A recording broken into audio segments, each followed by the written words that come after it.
Right, I think we'll get going. So again, thank you everyone for attending the Power Transition webinar. This is the first webinar in a series of webinars that we'll be conducting.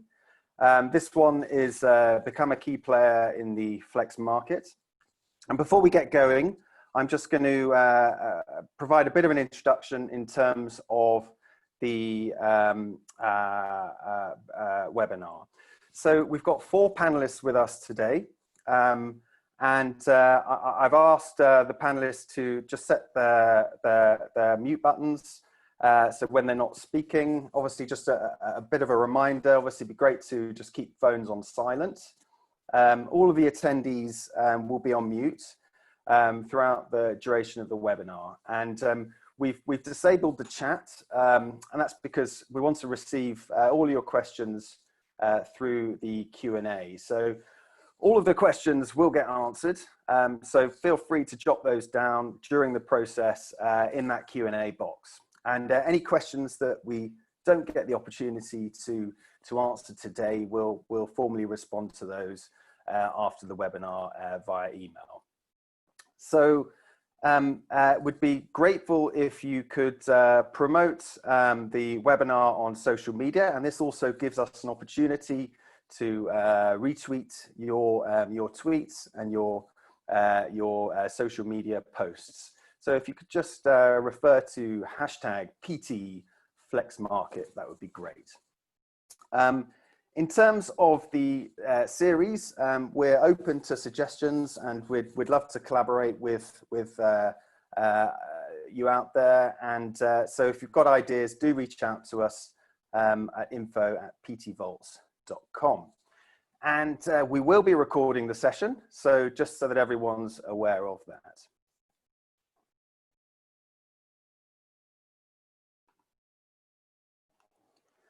So who have we got today? Who is going to be presenting? Anthony Morgan is a social entrepreneur and, excuse me, and energy, zero carbon energy engineer. Juro Olcott, who is CTO. Anthony is the CEO of Power Transition. And Juro is our CTO and has specialist expertise in distributed ledger technology and blockchain software development. Myself, Chief Operating Officer at Power Transition, and Aditi Talpule, who is an advisor to Power Transition, works as the legal counsel to Elexon and is a specialist advisor in regulatory and compliance issues.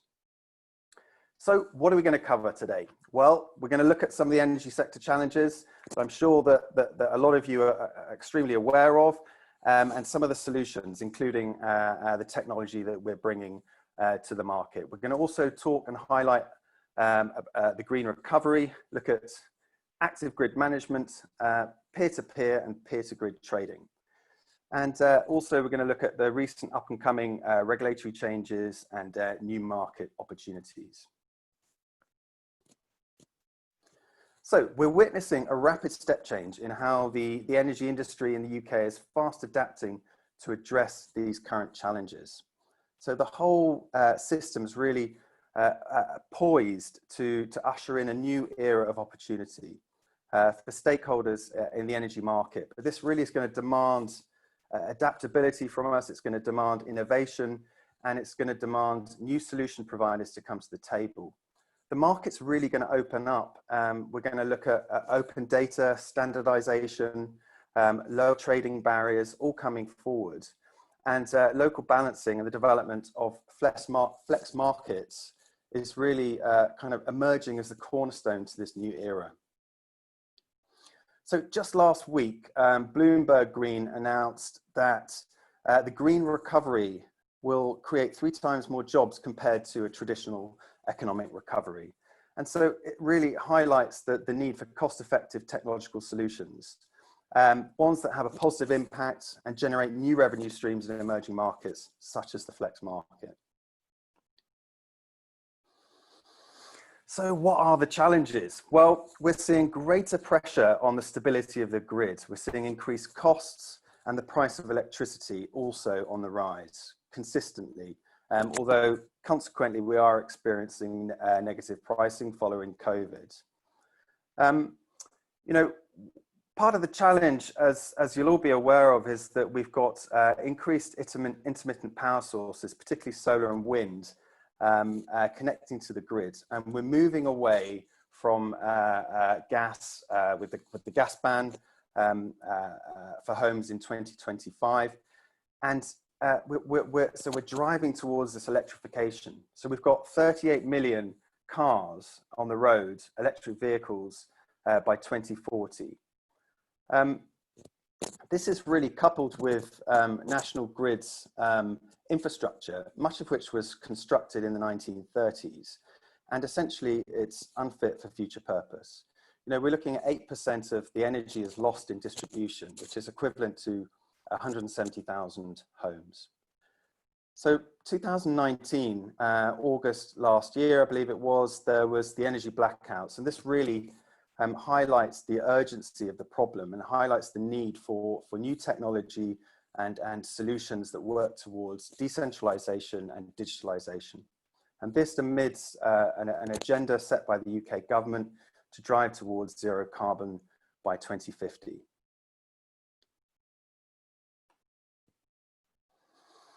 So we developed a solution in response to this, and it's a distributed ledger technology. It's a based technology.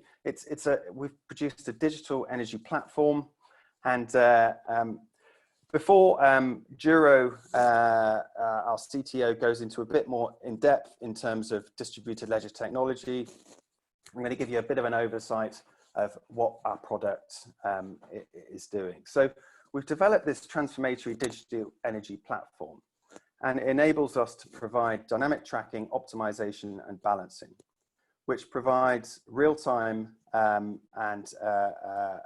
real-time data analysis at any scale. So what's the impact of this product? So our platform really will provide a common language for energy trading. You know, as we work towards standardization, we are looking at ensuring that there's going to need to be millions of buildings, vehicles, and devices that are going to need to become vital parts of the energy system, enabling this important transition to a zero carbon economy. So what's the opportunity? Well, we've developed this technology which is augmentative, so it's not disruptive. It allows us to connect into other technology providers, and therefore, so we're agnostic in terms of technology providers that we work with. So what it enables us to do is provide an inherently scalable solution, one that enables us to connect and optimize energy transactions worldwide. So from microgrids to electric vehicles to energy networks.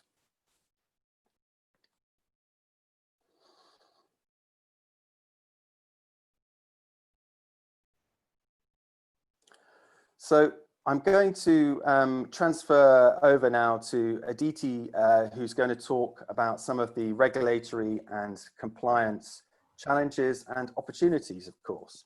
Over to you, Aditi. Thanks very much, Carl. Yeah, and thank you also for a very comprehensive discussion on the key challenges that are being faced by industry at the moment and what the solutions potentially could be. I'm going to cover some of the recent regulatory changes that the market's seen, and also the direction that the market is increasingly taking. So I'd just like to take a moment and rewind the clock 12 months ago. And the story from the digitalization perspective really starts with the government's Energy Data Task Force recommendations. So the Energy Data Task Force has basically recommended regulatory adoption of energy system digitalization. By that, they actually have made recommendations to BEIS and Ofgem to use their existing legislative and regulatory measures to direct industry to adopt digitalization of the energy system. Now, why is this important? Well, as most of you will know, digitalization is sadly lagging behind in the energy industry. And to be honest, I mean, having worked on the regulatory side, there are very good reasons for that. There are concerns around data security, records, reliability of data, and of course, GDPR concerns, which I expect Jiro will shortly touch on after my presentation, so I won't go into too much detail on that. So we've obviously got this great momentum and thrust from the Data Task Force, whose recommendations Ofgem and BEIS have now adopted. So we will be seeing some movement in that direction very, very soon. In December 2019, Elexon, actually, whom I also advise, announced that data aggregators and a new category of data aggregators called virtual lead parties would now gain access to the balancing mechanism. For those of you in the know, you will know that the trading sort of aspect of energy does find incredible value in the balancing mechanism, just purely by virtue of the rates that you can acquire per kilowatt of electricity. Obviously, the trades are in megawatts, but to give you an example, if you would typically expect to sort of have an export price of about 480 or 450 sometimes pounds per megawatt, you can get as much as 220 pounds per megawatt in the balancing mechanism. Now, to give you a brief synopsis of what the BM actually is, it's a mechanism that National Grid uses to strike a balance on the GB electricity network. Electricity needs to be balanced second per second. We can't store it like gas in the same way. So there are lots of restrictions in terms of how the network needs to be balanced. Long story short, there's been a huge amount of intermittent generation coming onto the network in the last 15 years. And we've gone from a scenario where you had very predictable generation from nuclear and hydro and so on to slightly unpredictable demand to unpredictable generation and unpredictable demand. So that's where the arbitrage in the BM is actually rising. Moving on swiftly, May 2020, Electralinks announced Flexa. This is, I think, a game-changing project. This is a project that's basically going to collect data from the DNOs in respect of all the DERs that are connected to them, DERs meaning distributed energy resources. And it's interesting to note that they won't just be providing access to the DER registers that I think all DNOs currently are mandated to hold on to anyway in terms of data, but they're looking to build on that in a way that actually allows facilitating discovery and access to triaged information about DNO resources and obviously flex market participants as well. So this is going to be a game changer in the very near future. In July 2020, just on that theme, Ofgem actually approved DCP 350. So this is a distribution code of connection use of system code modification. And what they've now required from July 11th this year is a requirement for all DNOs and IDNOs to create a standardized DER register of all sites that have DERs that are larger than 1 megawatt. So you can see that there's a very distinct movement towards A, open data, B, a whole system approach, and more importantly, adding more automation and granularity to the equation, so far as the energy system is concerned. What's also interesting is that up until now, distributed energy resources would typically have referred to generation that is connected to the distribution grid. But DCP 350 has actually enlarged that definition to not just include generation and storage, but also demand sites. So this now gives potential for bringing locked up sort of flex capacity within demand assets onto the net, onto the internet, onto the grid, the network. In August 2020, we're going to see Nodes actually launched their Intraflex trial. So this is Nodes, which is the platform provider for Nord Pool, which is the platform used for wholesale trades, actually making that platform available for localized trading in partnership with WPD, which means that all of those DERs that are connected on the WPD network will potentially be able to commence trading with WPD on flex capacity. Not just that, they will potentially also be able to do intraday trading or day ahead trading, and eventually peer-to-peer trading. And what's very interesting is that the trades, the trade volumes can be as low as 1 kilowatt. So this is now seriously adding granularity to the trading equation, as you can see. Can we have the next slide, please?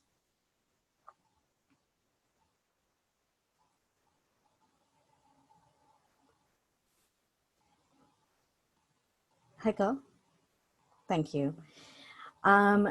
So let's just have a quick look at what the physical market looks like. For those of you in the know, this will probably just be a reiteration.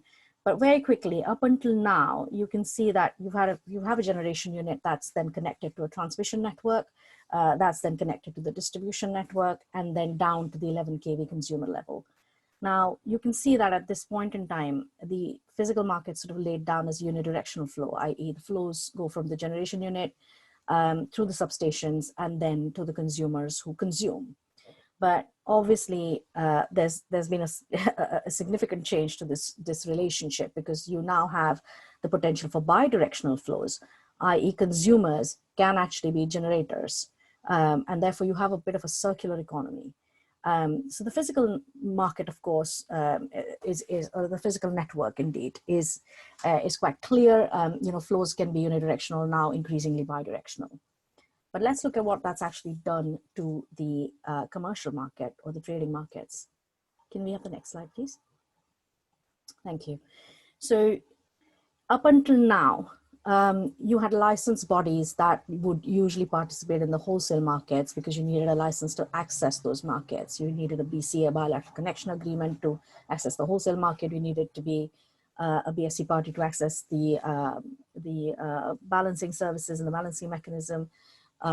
You then also needed very much a license to sort of undertake any trading really on a consumer basis as well, so retail basis.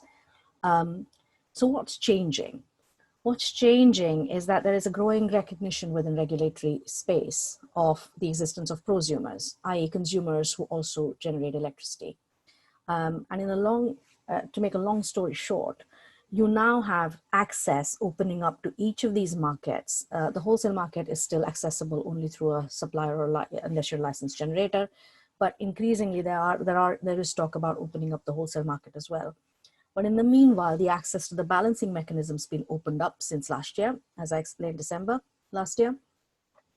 And you can now access that as a DER by contracting with a route to market provider like a VLP. And you can access a lot of balancing services that you would typically have had to have separate contracts with National Grid on. Through the balancing mechanism, through your route to market provider. Now, you also have a separate market opening up, which is the flex market, which is typically being run by LDNOs. UKPN is one of the leading LDNOs on this. They've already conducted, I believe, 2 auctions, if I'm not wrong, if not 3. But the thing about these flex auctions is, and even with UKPN is, it's interesting, but they're all undersubscribed. So it's a great opportunity for DERs to engage a bit more on that side. As I mentioned, nodes is another option that's coming up very, very quickly. They're currently DNO based, but they have plans of going wider than just having DNOs as buyers. They potentially expect to have individual DERs as buyers as well. So it's an evolving space. And even as I speak, there's been announcements from Ofgem about geographical licenses, extension of the sandbox program. I think I'm over my time now, so I'm gonna have to wind up. But in a nutshell, the opportunities are opening up. The thresholds to participation by DERs the barriers are going down. There's a lot of opportunity out there in the market now for generating revenues that didn't exist for DERs, and that includes demand. One word that I would like to say though before I go is participation in the electricity markets is complex. And that is where I think digitalization can really revolutionize those opportunities or access to those opportunities. Because through digitalization, you can ensure compliance. I mentioned 3 key areas of compliance, which I will hand over to Carl back for Jiro to then take us through those. But key areas being security, data reliability, and GDPR compliance. Over to you, Carl. Thank you very much, Aditi, and thanks for further unpacking what is quite a complex opportunity with the emerging flex market. And we're going to hear a little bit from Jiro now, who's going to talk to us about the ledger technology that I mentioned previously. And he's going to talk about some of the integration potential and the various layers and decentralized applications. Over to you, Jiro. Thank you. Thanks very much, Carl. And thank you, Aditi. I think that you highlighted some of the key issues here, complexity, compliance, and the sort of challenges that a digital energy platform has to meet. And there are a number of important technology prerequisites, I would say, in order to support this flex market, not just at the sort of household level, but across the nation as well. And this sort of like continually evolving market that has to quickly adapt and sort of like meet the new and changing evolution of requirements. So in terms of the prerequisites, there has to be a number of sort of like key features that have to be kind of like out of the box and standard to support this sort of growing flex market. And they have to culminate in an enterprise grade network, or a DLT network, that is able to run mission critical applications, as I say, from the micro scale up to the community, cities, regions, and across the country. And first of all, I'd like to point out like performance, speed, scalability, and volume. I mean, you can imagine in the flex market the amount of energy that's going to be managed and orchestrated across all of these communities and regions. And this has to be done in real time, and it's mission critical. So that's very important to be able to meet those volumes. And then governance, decentralized governance. In other words, all of the participants are going to be contributing, developing applications, and this has to be future-proof. In other words, we need to be able to create these business models and make them work in production and have the long-term perspective in mind with minimizing risks. And then, of course, as Aditi pointed out, security, cyber security, data privacy is absolutely key. And Ofgem has highlighted this, and our compliance to GDPR and the protection of individuals is absolutely key. And then to be able to implement this, it has to be mainstream. In other words, like easy to development kits to go forward with. And above, underlying all of this, there has to be a very, very sort of like an awareness of the environment and the sustainable development approach to this product. And the fact that, I mean, we've done quite a lot of research. You'll see in the top 2 diagrams, not just the performance on the left-hand side, but also the energy footprint for each of our little transactions that we perform and the exchanges of information and value.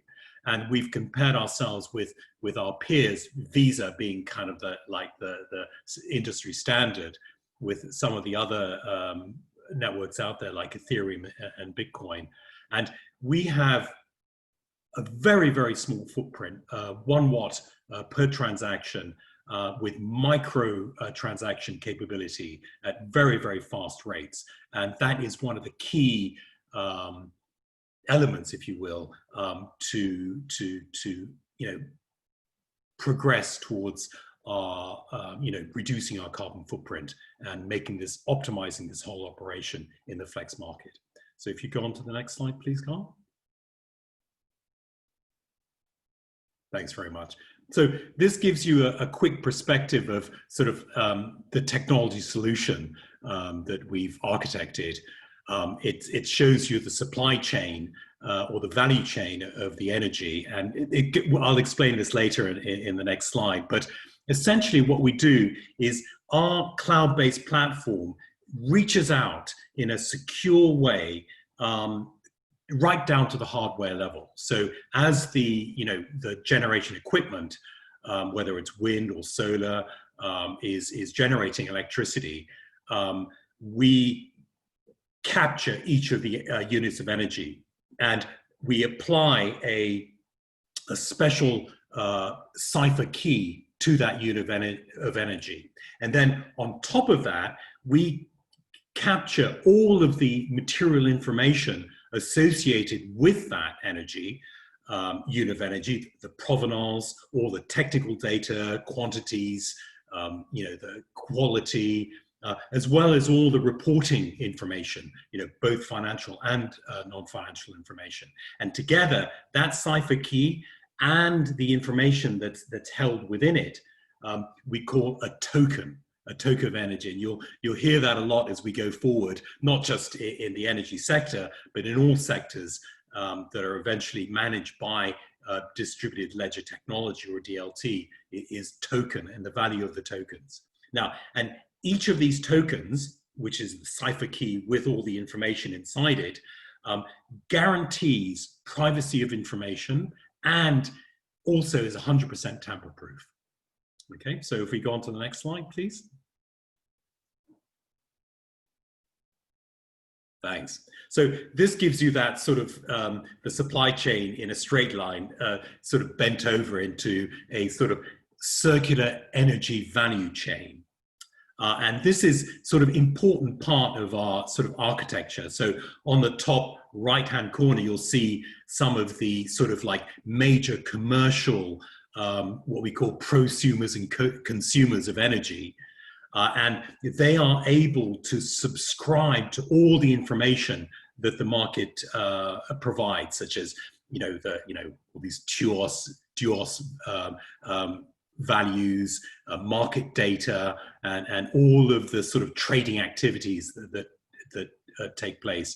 And then they, of course, use all this energy to anticipate, all this information to anticipate how they're going to manage their energy going forward, and then republish that information into the network so that all the suppliers and participants can eventually improve their business and value for money for all their customers. Now, when these tokens of energy that I've talked about are captured by the various participants and add value, and then republished, nothing is published, nothing can be examined until all of the participants have agreed and that there is consensus above all the participants that this is a genuine transfer of information, and that there is no possibility of cyber intrusion. Now, some of the competition out there has, when I say competition, I mean the other participants in in the flex market, and it's really encouraging to see that they're using some of this new technologies, blockchain DLT based technologies. I do think that some of the organizations have focused a little bit too much on their small pieces of industry without taking the big picture in perspective, which I think is very important, and the scalability aspect of it to the national level. So if we go on to the next slide. This gives you a more kind of like a technical sort of like a diagram of our approach. And essentially the way we've sort of architected this is to create these iterative real-time feeds of information that connect all the participants. So they produce the information, and then the produced information goes in real-time feeds into the DLT network. And once consensus is reached across all the participants, then it's available for consumption. And once the information is consumed by the participants, they can add value. This might be analytics, optimization, different types of artificial intelligence, as well as system command and control. So in other words, it's possible through the DLT network for, say, a network operator to reach out to a producer of energy, a generation of energy, and to turn on and off the hardware in question in order to maintain that balance and harmony across the grid. And so our approach of these iterative feeds allows all the participants to manage their own special networks of information or their systems unto themselves, while being independent of the network, so that what we do is augment their system rather than disrupt it. So it's sort of like is the glue that joins all the sort of value chain participants together. So that brings me to the end of the presentation, but we do have some very interesting live demonstrations of what we've created so far. This is not just vaporware, we actually have a working platform. And unfortunately, because of the time constraints, I'm not able to give you a live demonstration, but on a sort of like case-by-case basis, if you're interested, we'd be happy to organize a demonstration for you sometime in the future. So back to you, Carl. Thank you very much. Jiro, thank you. That's a fascinating insight into the digital energy platform. And without further ado, we're going to invite Anthony to speak, who's going to talk about some of Power Transition's applications. So over to you, Anthony. Thank you. Thanks very much, Carl, and thank you, Aditi and Jiro. What I'm sort of wanting to talk about really is looking at, as Jiro looked at the sort of the software side of it, and this is more the on the ground application and the sort of the hardware requirements in order to be able to actually make this work. So we've developed so far 4 use cases, or DAbs, and I'm going to speak about 3 of those. The 4th one is actually so the data analytics side of it. So this is actually providing information to the energy supply chain on the data that is being gathered by our platform. But I'm not going to touch on that today. I'm looking at the sort of on the ground use cases. And the first one is where we started from, which is the integrated microgrid as a service. This was developed around the Innovate UK project we did in Corby. And it's a behind the meter application for the technology. And there's various ways to be able to set this up. And the Corby was basically a proof of concept project, but the platform was sort of developed around that proof of concept. And we can actually demonstrate the platform operating for this particular application. To give you a bit of just background as to the project itself, each of the houses has got about 5 kilowatts of PV generation. It has 5.5 kilowatts of battery storage. They've got heat pumps, they've got electric vehicles, they've got appliances within the homes. We have a centralized sort of battery unit with a small programmable logic controller PLC unit within that, which is connecting to various items of equipment, including the heat pump and potentially the electric vehicle as well. And we are able to extract information via a micro PC from that PLC unit, which is then streaming data up to the cloud. And depending upon what's happening with regards to the localized grid, or in the example of from one neighbor to the next, if you've got one household which is occupied and is requiring power, and you've got the household next door which is unoccupied and is generating power and the battery is full, you might have the opportunity to trade that energy from one neighbor to the next. But we're also in the example of sort of electric vehicles being plugged in. If you've got half a dozen electric vehicles plugged in on site, and there's a requirement to balance the grid, so we're not overloading the grid in terms of the charging, we can turn down via the PLC, turn down the charge rate to the electric vehicles, or even potentially on an individual basis, so you can identify which of those vehicles are at the state of charge of the battery, and control and balance the local grid. Also, so that's sort of on the grid side. I mean, there's the sort of the finite control of that includes heat pumps as well, and various other things as well. But we can also act as an aggregator, if you like, for those batteries and the generation devices across this the site, and look at the opportunity of then trading that energy into the energy market as well. So we can buy, if there is insufficient power within the batteries, we can determine the buy time to charge those batteries up. And equally, if there's a high price on the grid, we can discharge a percentage. Obviously, with consent, we can discharge a percentage of the batteries across the site to the grid to create revenue and value for the microgrid operator and the homeowners. And there's a couple of ways of being able to set the systems up. In the case of Corby, each house had its individual battery, but equally you can have a centralized battery storage. So you basically individual generation on each house that spills back to the centralized battery, and then that surplus can then be sold at a cheaper rate than the grid power back to the homeowners. So there's a couple of ways that we can set that system up. Can you go on to the next slide, please, Carl? So this is something that we're looking at quite closely at the moment, and we have a number of sites that we're actively developing the IDA solution for, and this is really focused on large-scale commercial or industrial sites where we can there's identifiable controllable demand, so DERs. So this is the likes of large refrigeration plants. It could be large manufacturing centres and those kind of things, or indeed it could be a hospital or a hotel.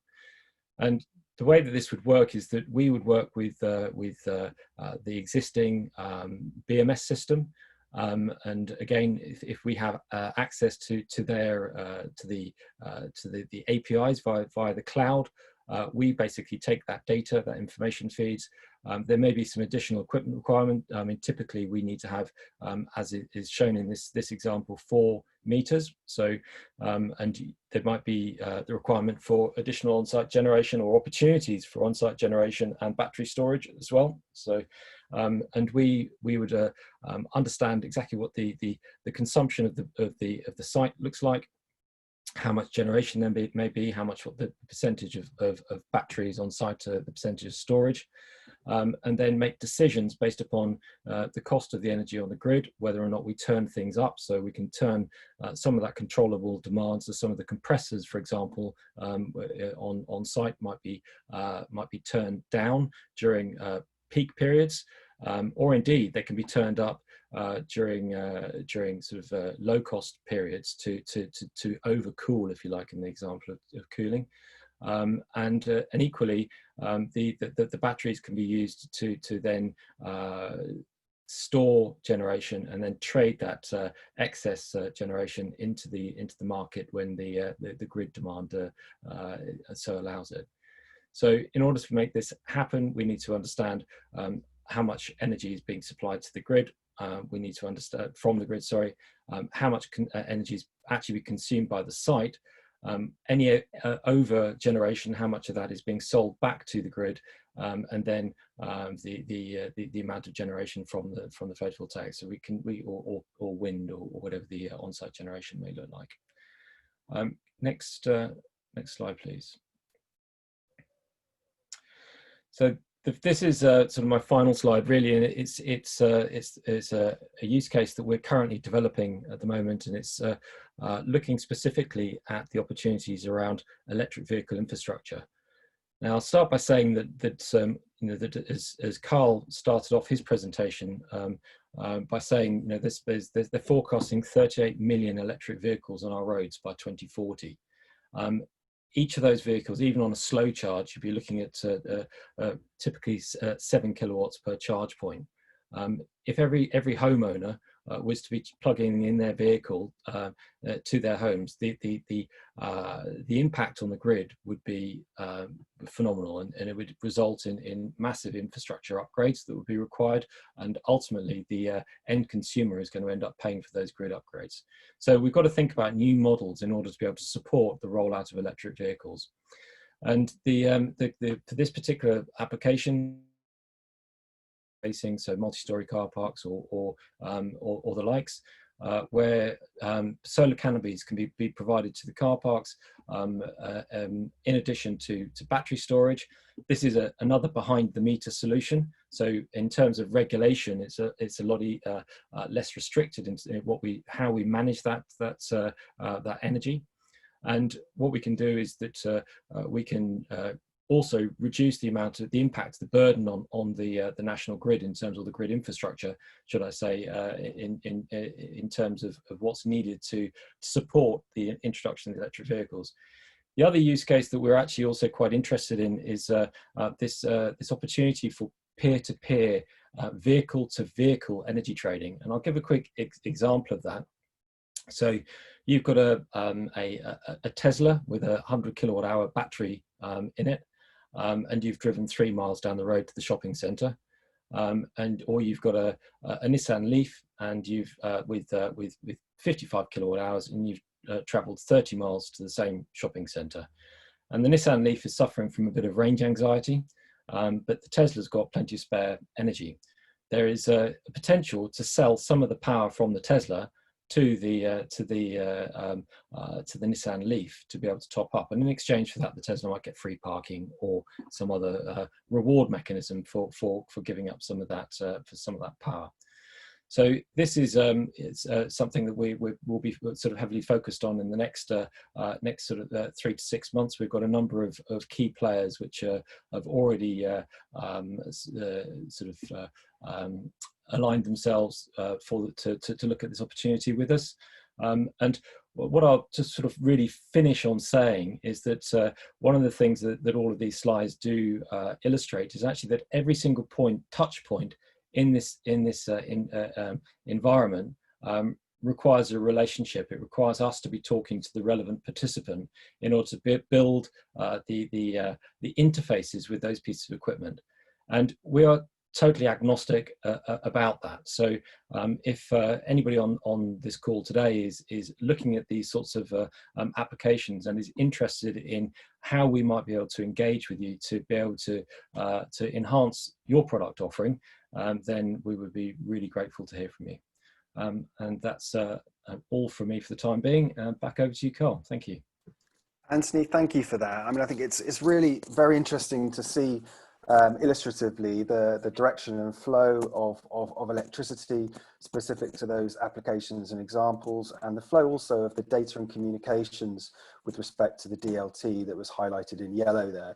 I think, really helpful, Anthony, also to kind of reach out to people on the call there, highlighting the importance and opportunity for others to engage. As you'll see, this is an integration layer which presents an opportunity for participants to engage with. And I think, having highlighted the challenges right at the beginning of the webinar, we're not going to achieve these objectives, zero carbon. We're not going to achieve that prior to the government's goals without working together and without collaborating. So I want to end this part of the webinar on that note and say thank you to the speakers. I'm pleased to say we've kept within the 45 minutes, which is excellent. And we'll now transition into the next stage of the webinar, which is an opportunity for all those who are attending to get their questions answered. So this is the first webinar we've hosted, and so we'll try and transition smoothly, but if there are any technical glitches, then please do bear with us. And you never know, we may even have a dog barking in the background as well, which often happens. So, but this is the new world we live in, right? So just transitioning now.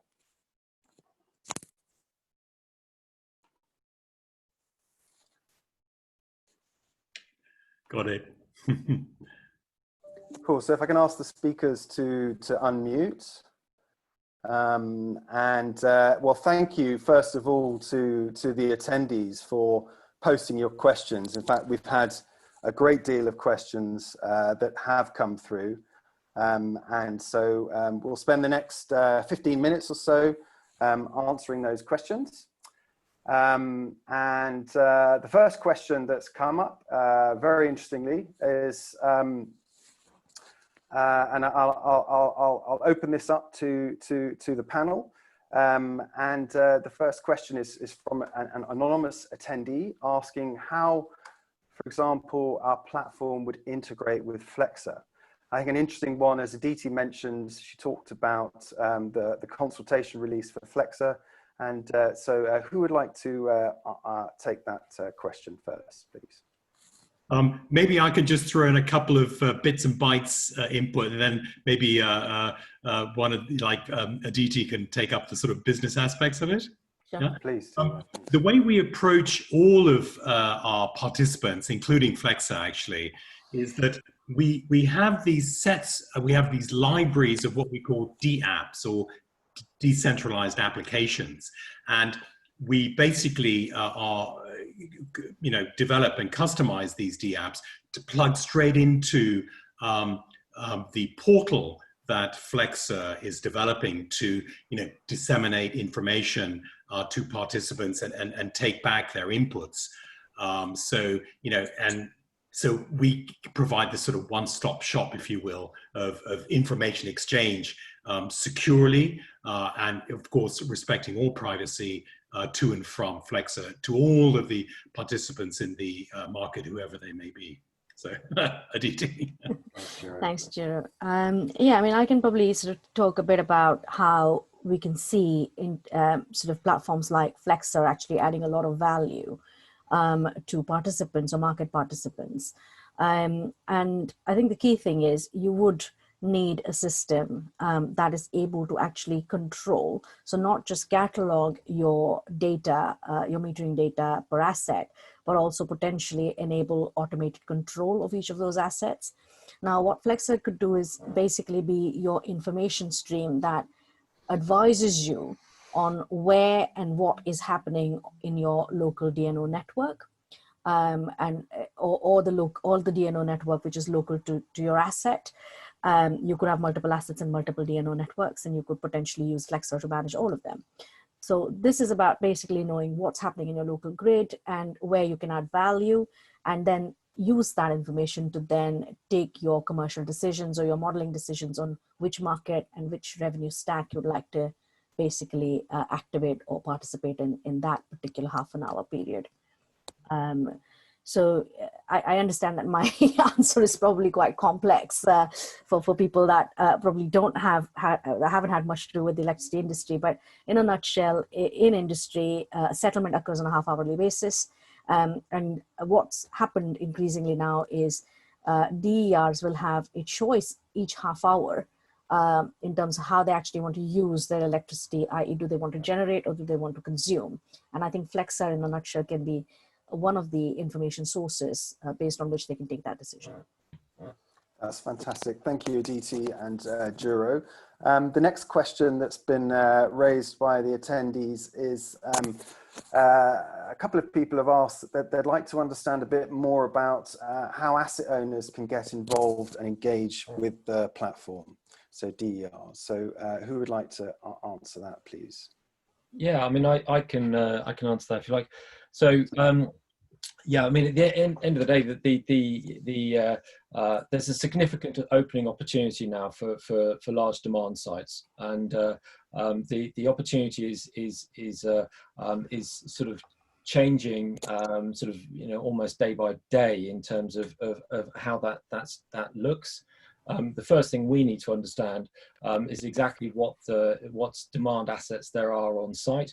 So this isn't like a standard PPA where you would offer where you're basically providing sort of a revenue model based upon the amount of generation from a photovoltaic array or a wind turbine, we have to understand exactly sort of what the potential of the site is. And again, that's also incorporating things like batteries as well. So it is more complicated in terms of the investigative work that's required in order to be able to come up with a business model. But the reward for that is the fact that you're able to generate potentially significant incomes and reduce your operational costs by doing so.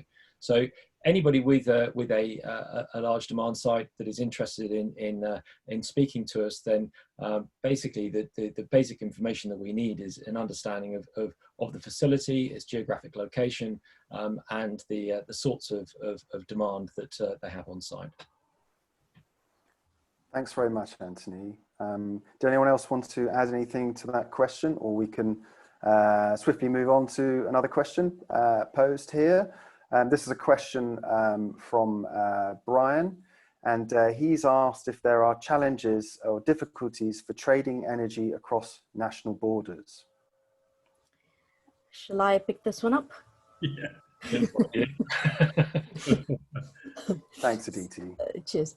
Okay, so I think there's a couple of things here. When we talk about trading, I think it's very important that we sort of understand whether who the trading parties in reality will be. So you could actually access international markets through your route to market supplier. And increasingly that's going to become an option. Project TER, which was launched a couple of years ago now, it's actually now being implemented. We're just waiting for France to come online so that those trades in the balancing mechanism equivalent at the European level will become possible. We're also now looking at Project MARI, which is going to look at replacement reserves. And this is the equivalent of the FFR at our end, which will allow participation at the European level as well. You can already trade electricity through interconnectors if you're big enough, but presumably that's not the focus of this question. So hopefully I've answered the question. If I may, can I just add a little bit of a techie bit? Please do, Jiro. Thank you. Thanks. I think that was a great answer, Aditi. But also from a technical perspective, please understand that this DLT network is a global thing. And, we talked about the DApps before and how they plug into the various participants. Each of the DApps that we have is completely customizable. We can localize each one. So VAT in England is GST somewhere else, is TVA somewhere else, et cetera, et cetera. And these are all, we can automate all those transfers. And there are things that are perhaps immediately tradable, like, we have like a carbon trading platform that we're developing, and we're trying to sort of like find the market for it. And, these are available for international trading, regulation permitting as Aditi talked about immediately from a techie perspective. So Thanks, Jiro.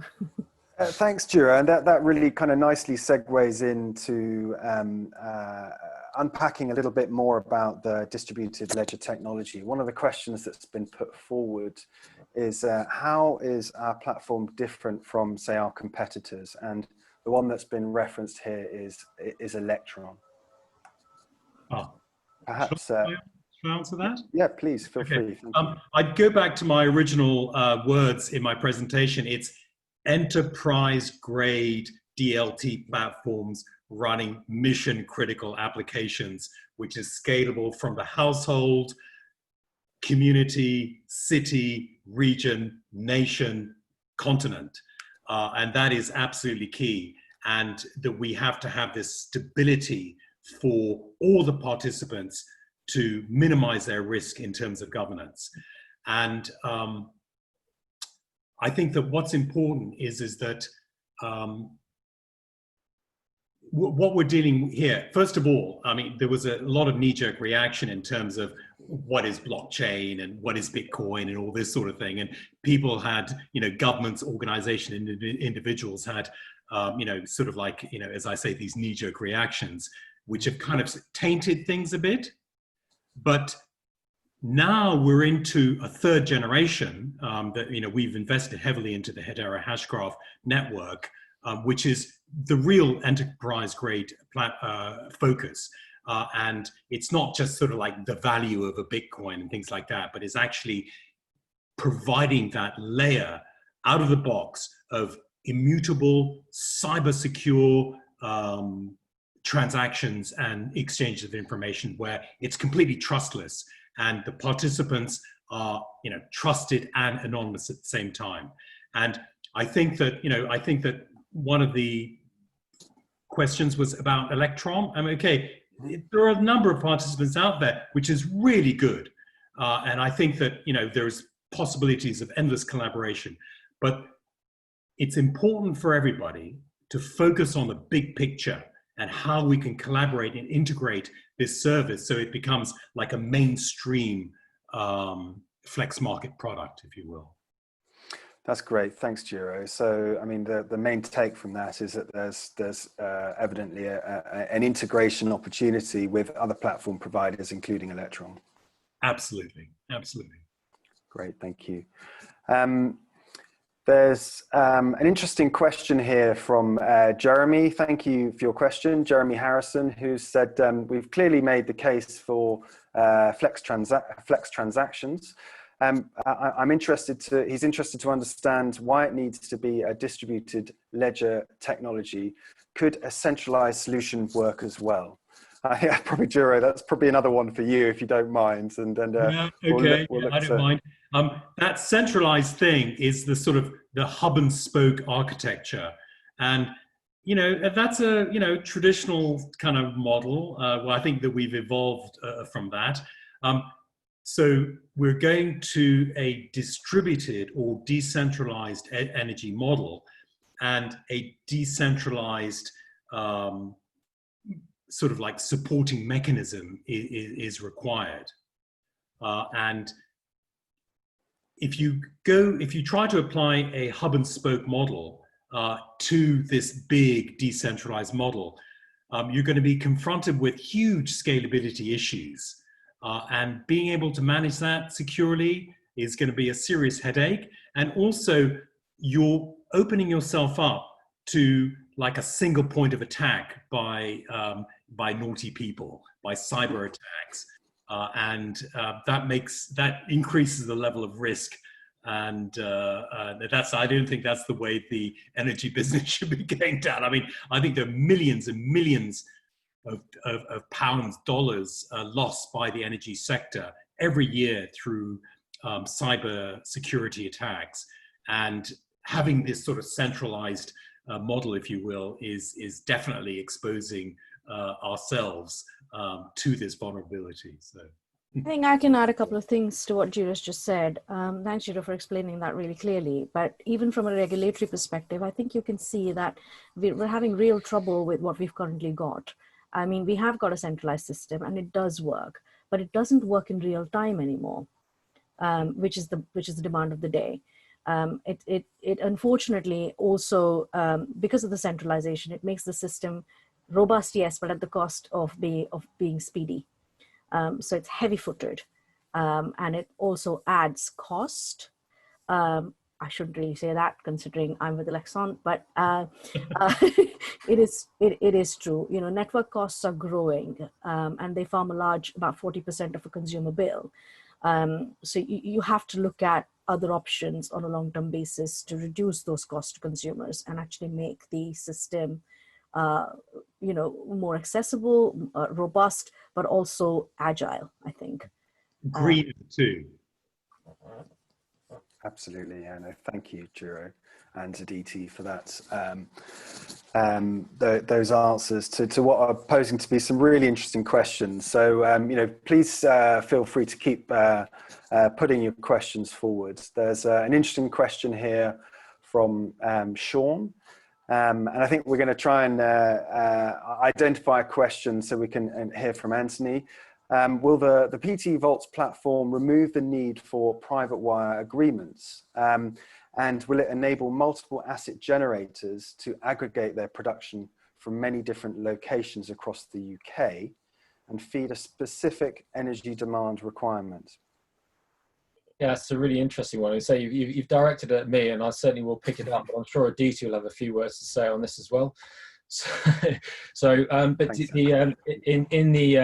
in short, that it is absolutely possible. So, from a regulatory point of view, that there are certain barriers to that occurring at the moment.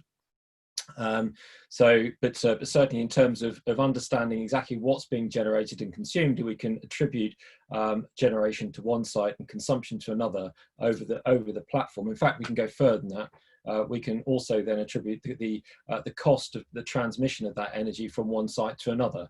So there is all the mechanisms and all of the features are in place with the platform to be able to allow these sort of private wire operators to exist. Now, I mean, the problem is that if you've got a situation of, I mean, that's a virtual private wire actually, but if you've got a situation with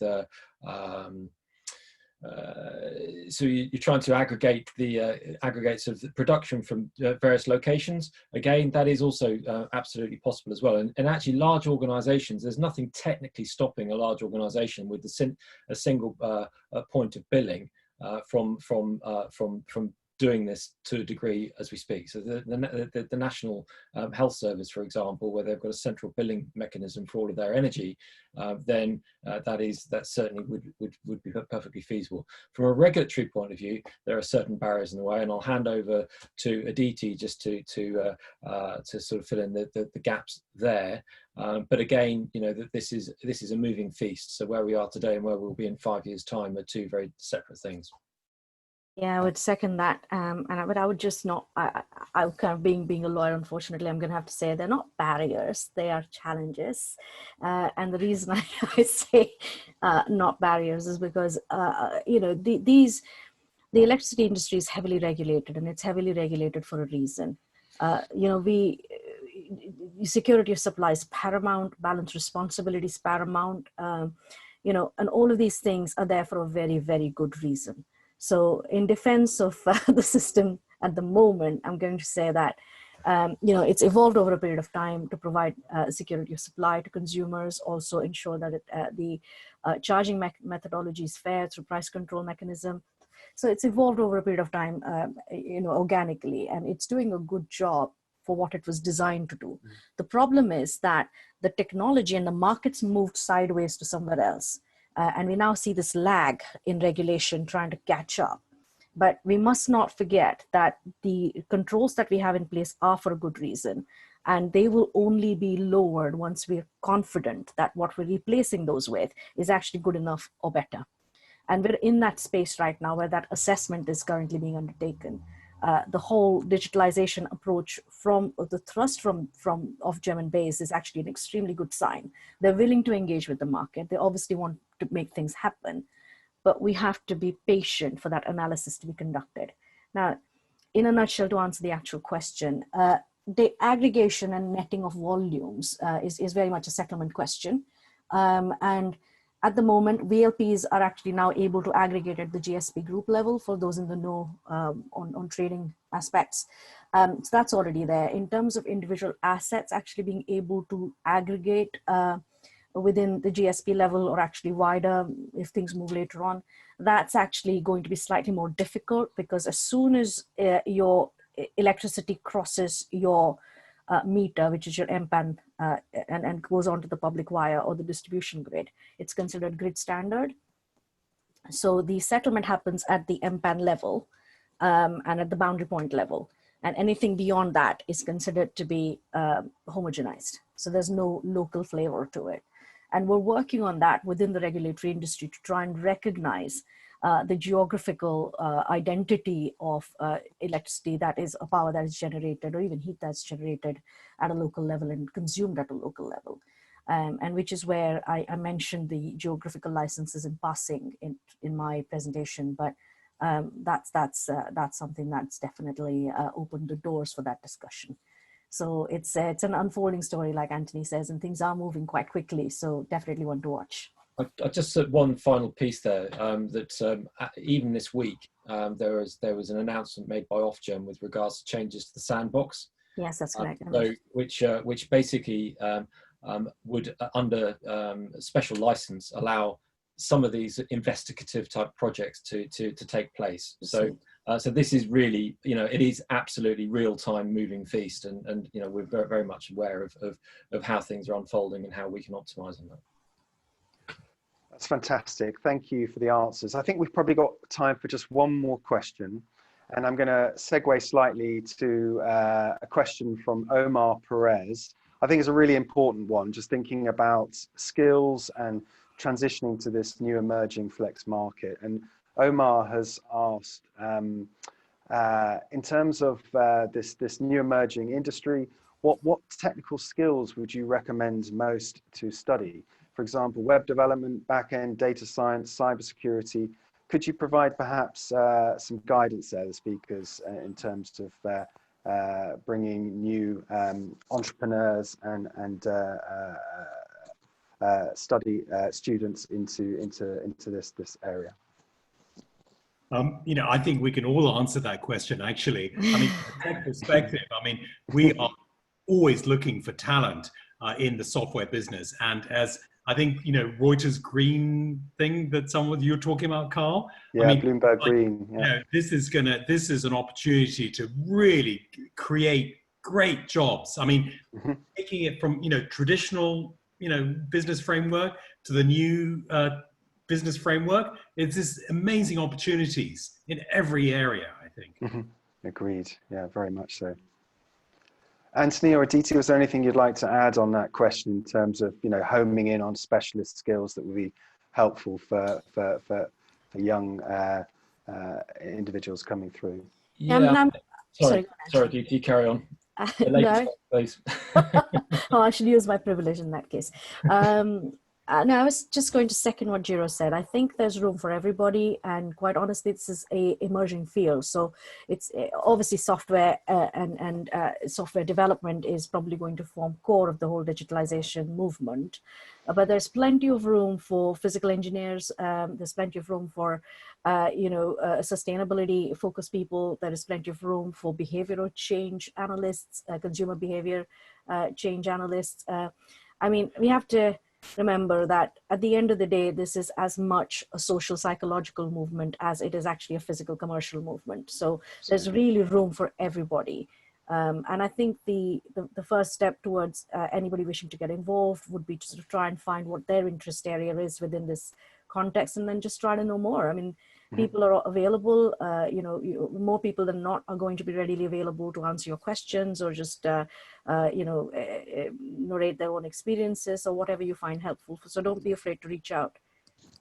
Yeah, thanks. No, you pretty much sort of said what I was going to say. Did I steal your thunder then? Yeah, but at the end of the day, that this is going to touch every aspect of everybody's life.